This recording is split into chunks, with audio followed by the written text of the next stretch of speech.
পহেলা বৈশাখ উপলক্ষে গ্রামীণ মেলা ঘিরে কুমিল্লা ও নওগাঁয় বেড়েছে কারিগরদের ব্যস্ততা। বাঁশি ও হরেক রকমের কাগজের রঙিন ফুল তৈরি করেছেন তারা। ক্রেতাদের চাহিদা মেটাতে দম ফেলার ফুরসত নেই কারিগরদের। কুমিল্লা প্রতিনিধি সেলিম রেজা মুন্সি ও নওগাঁ প্রতিনিধি আব্দুর রৌফ পাভেলের রিপোর্ট, জানাচ্ছেন কিরণ মোস্তফা। বাঙালির ঐতিহ্য ধারক ও বাহক পহেলা বৈশাখ ঘিরে কুমিল্লার হোমনার শ্রীমতী গ্রামে তৈরি হচ্ছে হরেক রকমের বাঁশি।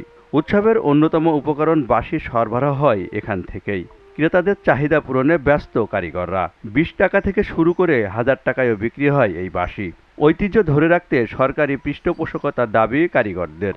বেশি চলে বাচ্চাদের বাঁশি, পহেলা বৈশাখ উপলক্ষে, যেমন মোহন বাঁশি, আর বাঁশি, ফেংসি বাঁশি, মগ বাঁশি, বেলুন বাঁশি, বিন বাঁশি। সারা বাংলাদেশে চলে, রংপুর, দিনাজপুর, পাবনা, বগুড়া, ঈশ্বরদী, ঠাকুরগাঁও, বিদেশ ও মাল যায়।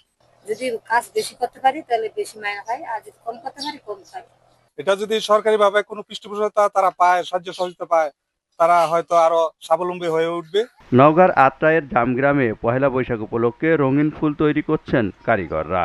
কাজের ফাঁকে ফাঁকে নারীরা রঙিন কাগজ দিয়ে তৈরি করেন শাপলা, জবা, সূর্যমুখী, টাইম, মানিকচাঁদ, কলস, শিকল ও চরকি সহ 30 ধরনের ফুল। সারা বছর ফেরি করে ফুল বিক্রি করলেও বৈশাখের মেলাতে বিক্রি হয় কয়েক গুণ বেশি। তবে উপকরণের দাম বেড়ে দেওয়ায় লাভ আগের তুলনায় অনেক কম। পহেলা বৈশাখ আসছে, আমাদের খুব ফুলের কাজ বাড়াবাড়ি। পড়াশোনার ফাঁকে ফাঁকে একটু বাবা আমাকে সাহায্য করি। বাবা এগুলো ফুল অনেক বিভিন্ন জায়গায় নিয়ে যে বিক্রি করে আয় হয়, এটা দিয়ে আমার পড়াশোনার খরচ চালায়। 10 টাকা দিয়ে কিনে সেই জিনিস কিনা লাগে হলো 15 টাকা। আমরা ওই ব্যবসা করি 25 বছর আগের থেকে, কিন্তু আগে লাভ ভালো হতো। পেশা ধরে রাখতে সরকারি সহায়তা দেওয়ার আশ্বাস দিয়েছে জেলা প্রশাসন। তাদের এই ক্ষুদ্র ঋণ বোঝা না হয়, তারা খুব সুন্দরভাবে সেটাকে ইউটিলাইজ করতে পারে এবং তাদের যে লব্ধ প্রফিট, যেটা সেই প্রফিট দিয়ে যেন তারা পরবর্তীতে আবার নতুন করে ইনভেস্ট করতে পারে। ঐতিহ্যবাহী গ্রামীণ শিল্পকে টিকিয়ে রাখতে সরকারি সহায়তার বিকল্প নেই, এমনটাই মনে করেন সংশ্লিষ্টরা।